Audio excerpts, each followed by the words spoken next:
Bismillahirrahmanirrahim. Assalamualaikum warahmatullahi wabarakatuh.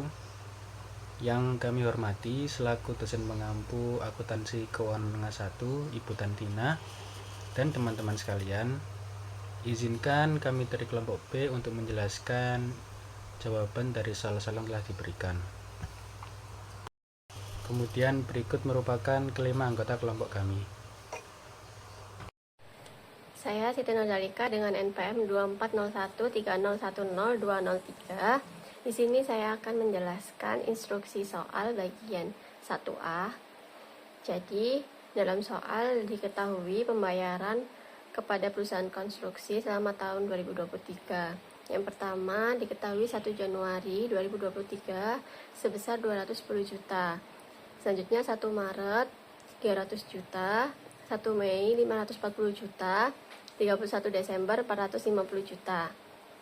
Selanjutnya, untuk menghitung akumulasi rata-rata tertimbang untuk tahun 2023, yaitu dilihat dari proporsi waktunya.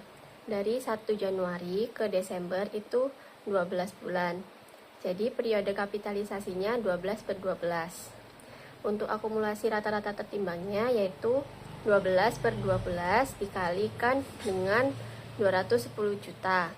Menghasilkan 210 juta. Selanjutnya dari 1 Maret ke bulan Desember yaitu 10 bulan. Jadi periode kapitalisasinya 10/12. Untuk menghitung akumulasi rata-rata tertimbangnya yaitu 10/12 dikali dengan 300 juta. Menghasilkan 250 juta. Selanjutnya untuk tanggal 1 Mei ke Desember itu 8 bulan. Jadi periode kapitalisasinya 8/12. Rata-rata tertimbangnya yaitu 8/12 dikali dengan 540 juta menghasilkan 360 juta. Lalu untuk Desember ke Desember itu 0 bulan, jadi akumulasinya 0.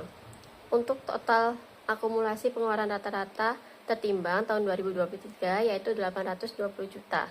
Jadi dapat disimpulkan akumulasi pengeluaran rata-rata tertimbang untuk tahun 2023 adalah sebesar 820 juta. Perkenalkan, nama saya Muhammad Permaulana dengan NPM akhir 377. Di sini saya akan menjelaskan tentang instruksi instruksi 1. Soal 1B. Yang soalnya yaitu bunga yang dapat dihindarkan karena ditambahkan pada nilai bangunan. Pertama ada utang spesifik sebesar 750 juta dan dikali dengan 15% hasilnya adalah 112.500. Sisa pembiayaan sebesar 70 juta itu dari hasil 820 juta dikurangi 750 juta menggunakan utang umum. Ini ada utang umum yaitu wesel bayar 10% dengan nominal 550 juta. Selanjutnya ada obligasi 12% dengan nominal 600 juta. Jadi total utang umum adalah 1.150 juta. Ada cara rata-rata tertimbang tingkat bunga. Pertama ada 550 juta dikali 10% ditambah 600 juta dikali 12% dibagi 1.150 juta.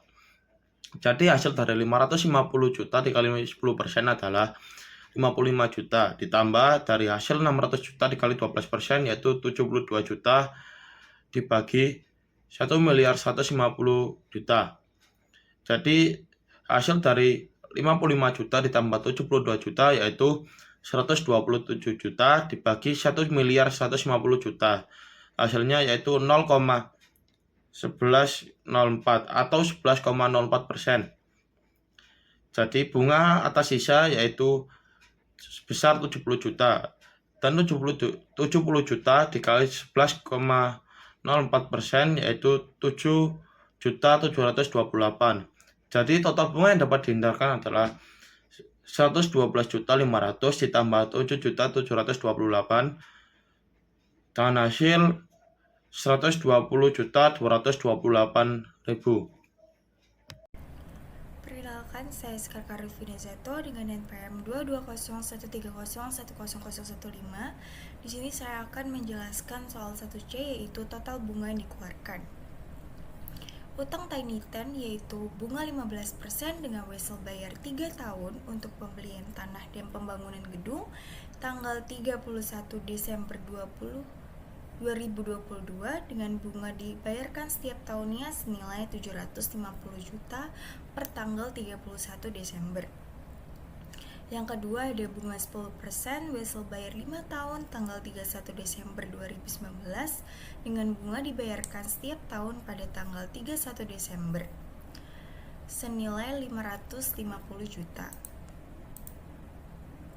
Yang ketiga ada bunga 12% dengan obligasi 10 tahun yang diterbitkan tanggal 31 Desember 2018 dengan bunga dibayarkan setiap tahunnya pada tanggal 31 Desember senilai 600 juta.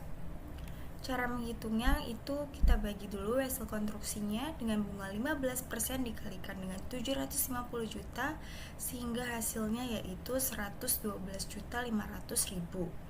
Untuk wesel 5 tahun dengan bunga 10% dengan nilai nominal 550 juta dikalikan sehingga mendapatkan hasil 55 juta.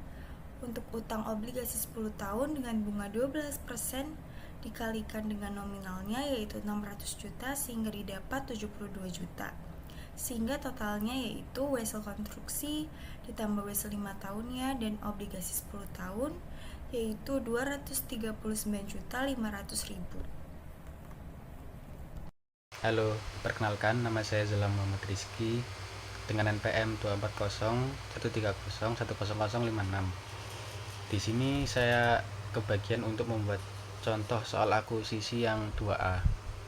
Jadi soalnya adalah pada tanggal 1 Maret 2024 PT Sinar Rembulan membeli sebuah mesin produksi baru untuk mendukung operasional pabrik dengan rincian sebagai berikut.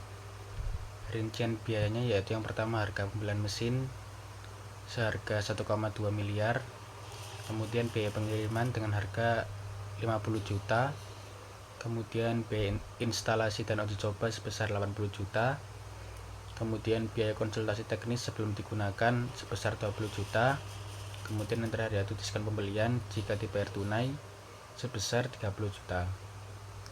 Kemudian perusahaan ini membayar sebesar 600 juta secara tunai dan sisanya dengan wesel bayar tanpa bunga selama 1 tahun.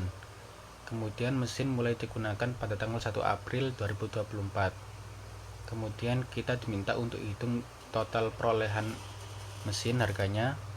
Kemudian yang kedua membuat jurnal pencatatan perolehan mesin, dan yang ketiga untuk membuat jurnal pencatatan pembayaran wesel. Sekian, terima kasih. Perkenalkan, nama saya Brian Melendra Nugra dengan NPM 220130101447. Di sini saya akan menjelaskan mengenai soal bagian 2B yaitu soal disposisi tetap pada perusahaan PT Teknik Mandiri. PT Teknik Mandiri membeli sebuah mesin produksi pada tanggal 1 Januari 2020 seharga 400 juta. Mesin disusutkan dengan metode garis lurus selama 8 tahun tanpa nilai residu. Pada tanggal 1 Januari 2024, perusahaan memutuskan untuk menjual aset tersebut. Hingga saat itu, mesin telah digunakan selama 4 tahun, yaitu pada tahun 2020 sampai tahun 2024. Untuk 3 skenario penjualan mesin, yaitu skenario pertama yang A, mesin dijual seharga 200 juta, yaitu sesuai dengan nilai buku. Untuk skenario yang B, mesin dijual seharga 220 juta di atas nilai buku. Dan untuk skenario yang C, mesin dijual seharga 180 juta di bawah nilai buku. Untuk soalnya, yang pertama, hitung akumulasi penyusutan mesin hingga tanggal penjualan. Yang kedua, hitung nilai buku mesin saat tanggal penjualan. Yang ketiga, tentukan apakah perusahaan mengalami laba, rugi atau tidak laba atau rugi pada masing-masing skenario. Yang keempat, buatlah jurnal akuntansi untuk pencatatan penjualan mesin pada masing-masing skenario.